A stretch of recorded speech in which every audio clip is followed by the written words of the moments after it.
Bladed Articles. Hello and welcome back to Bladed Articles. So first off, I've just got to apologise for not dropping a video last week. Life just completely got in the way. Literally, that's life. So unfortunately I wasn't able to drop a video last week, but I can guarantee you I will make up for it in this video for you guys with this particular knife. You've probably already read the description, so you probably know what it is. Anyway, without further ado, here is the Spyderco. Now this is the Spyderco P.I.T.S and it was the blue anodized version. I say was because just wait and you will see why. So just a brief overview of the box. Lovely, lots of greasy fingerprints there, and is yeah, a little bit tatty, but considering the age of the knife I couldn't really care less. The knife is still intact. So obviously within the little slippy pocket that you get on most Spydercos, you have got just a little bit of information about the P.I.T.S or the Spyderco P.I.T.S as it actually is, because Mike Reed actually made his own version, which is the P.I.T.S. That is what it's called, but this is more commonly known as the Spitz because obviously Spyderco made it. It is also it does also stand for P.I.T.S. So that stands for Pie in the Sky, which was Mike Reed's forum name. And also I did hear a little story about how when Spyderco adopted his design, it was his pie in the sky, his dream. So now my knife is actually named Lemon because it bit me, so I decided to name it, and it's called Lemon Pie in the Sky now. So a bit of fun, but it's it's actually kind of stuck with it. Some more information there. Obviously you've had a chance to read that with my waffling, and here is my absolute grail knife. This is the Spyderco P.I.T.S, and like I said, this was anodized in blue. However, this has been sent off to Mike Reed. I have that on good authority from both the previous owners. Speaking of which, the previous owner to this was Carl, and he has an Instagram account which I will link in the description below, and also I do believe he has something to do with Who Knives over there. If you haven't seen Who Knives, or if you haven't checked them out yet, go have a look.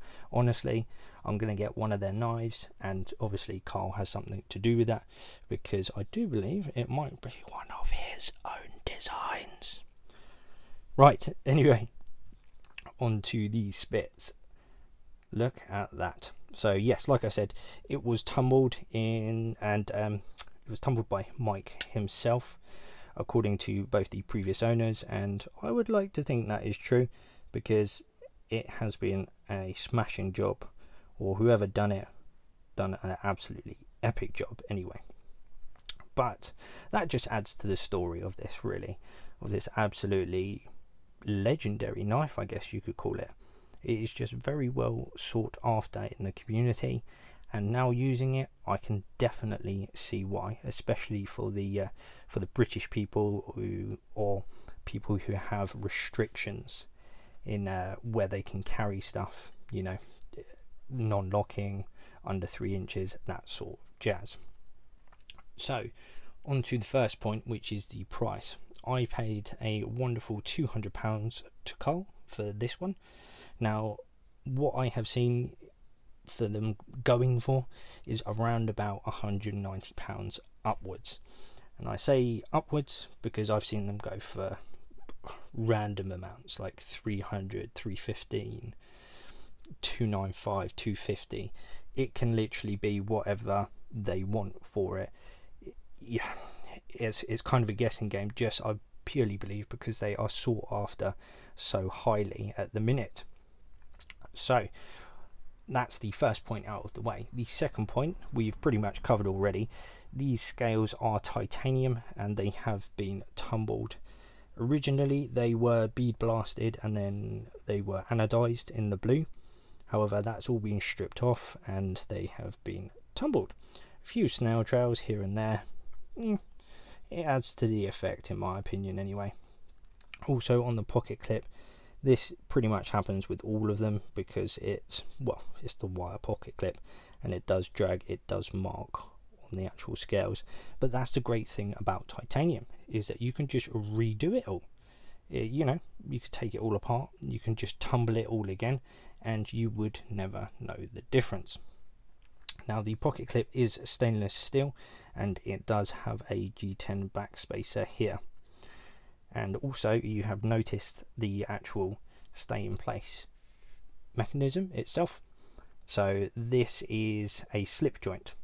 So what actually happens, let's see if we can get a closer view, is that when it is in the closed position, it does have a little notch in the blade there. And some people can flick over their spits, however this one is pretty tight and I can't do that for love nor money. So I just go with the thumb on there and open it like so. And once that is open, let's get a closer look. Once that's open and it goes round, it falls into that little gap there, like so. And the more pressure you put on this integral lock bar at the back, the more it's going to stay in place when you push on this. Now I'm not going to push too hard, because the first time I tried this, I've really done one over on my thumb, and it's only just healed. So yeah, we will not put a huge amount on there, because I was holding it like this, trying to get, you know, trying to be all fancy and use the thumb ramp. However, from using it now, I use it like this. I put enough pressure as I possibly can down on here, and then go for my slicing action, doing whatever I'm doing, and I can still get a full nice 4-finger grip on there. And it is a great design because it's, you know, it's a slip joint. It's great for the UK. It's also got on the blade here, it's got that finger guard, I guess you could call it, finger guard. So when you close it down, there is no way of it closing down on your fingies. So that's a big plus for me, especially with a slip joint, because sometimes I do slip. It happens to the best of us, and that is what is going to save me. Now going back to the closed position, it does have the nub sitting out. I know people that have ground it down, however I'm just not going to do that, because it will save my fingers one day, and I guarantee you that will probably be tomorrow when I'm using it. So I'm going to leave it, I'm going to keep my digits.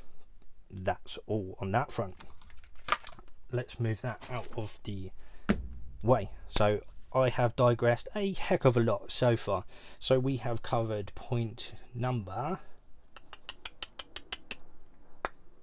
5, we've covered point number 2, 1, carry style, which is point number 3, is tip up, and it is right or left handed carry, which is nice of Spyderco to do for the lefties out there. And then on to point number 4, which is the blade. Now the blade steel, when we can get it open, here we go. Let's just get those fingerprints out of the way, then you can have a little bit of a cleaner look. And I'll just show you a couple of things that I've noticed as well. So there we go, N690 CO steel, which I have used before and it has been perfectly fine, perfectly fabulous. However, I haven't touched this since I got it from Carl. Carl didn't touch it, so the previous owner from Carl actually sharpened it before he sent it to Carl, so it's had all the time with Carl and all the time with me, and we will see if it is still shaving sharp. But yes, N690 CO steel, and it is the Italy factory that made this one. And obviously there is Mike Reed's logo on there. There we go, and the Spidey on there too. Cool. So this steel has been through lots of cardboard, lots of packaging, as per at my job. We've had cheating, we've had paracord, food, what else have we had? Oh, carpet and foam this week, definitely. I didn't do anything to do with any wood whittling, nothing of that sort, unfortunately. So pretty much just a shit ton of cardboard and whatever that else was in my hand at the time as well, throughout those 7 days of owning this so far. So on to, let's try point number 6 now, because we have covered pretty much all of the points up until now, and that is the length. So let's just see how long the actual cutting edge of this blade is,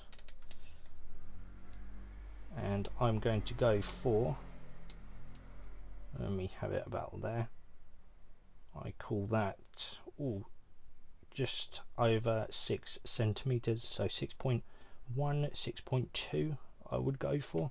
So it is definitely a sub 3-inch blade. And then we have got point to point on the open formation. Ooh, nearly smack on 18. I'd call that just under though, so 17.9 I will go for on the open formation. Now let's get this closed, and we'll try this way, point to point. Probably going to wobble like an ass. Of course it's going to wobble like an ass. Of course. So as close as I can get that now, point to point, looking at just under 11 centimeters, so 10.9 on the closed formation. Now number 7 is the screw size. So on here you have got 1, 2, 3, 4, 5, 6, 7, 8. Let's have a look at, I think it was this one. I think it was. We'll start with the pocket clip at the back here. There we go, nice and snug. Nice and snug. Nice and snug. Nice and snug. Nice and snug. Look at that, we're on a roll. Nice and snug. I can find the hole. That's what she did. Nice and snug. Nice and snug. So thankfully all screws on here are a wonderful T8. Happy days. Happy days. So you have already seen the logos. Now we are going to go straight on to the hair pop and see if this has basically outperformed its week, because I haven't sharpened it, I haven't stropped it, I haven't done anything to it.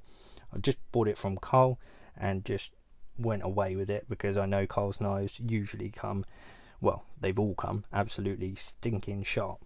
So let's see how this has performed.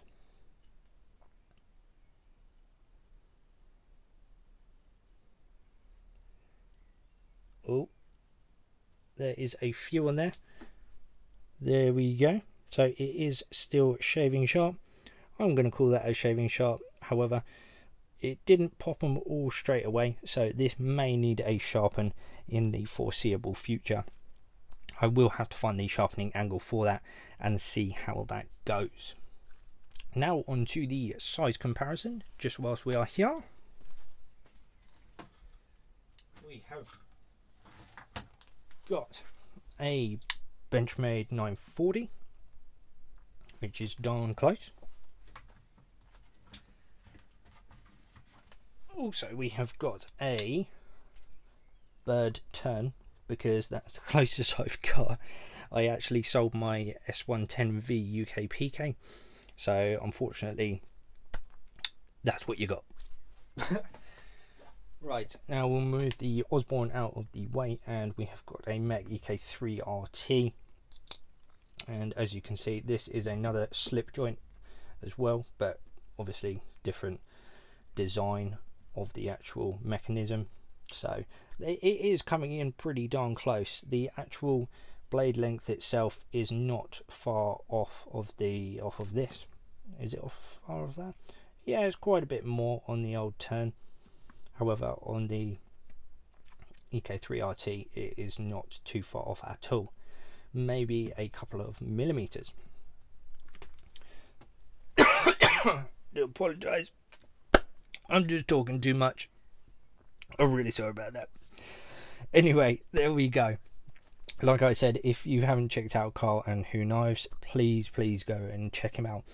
There are still available slots for the pre-order of the V1, so please go and check that out. Honestly, if you like UK legal knives or titanium, just have a look. Honestly, it's absolutely awesome what he has done with it. Thank you very much for watching. If there is any information I didn't cover with this particular knife and you wanted to know, please leave a comment in the comment section below, obviously, and I will try and get back to you as quickly as I possibly can. But thank you very much for watching. I really appreciate it. Like I said, sorry about the last video not being there. Hopefully I have made up for it for you guys with this knife. Thank you very much. Stay safe, stay happy, stay shaving sharp.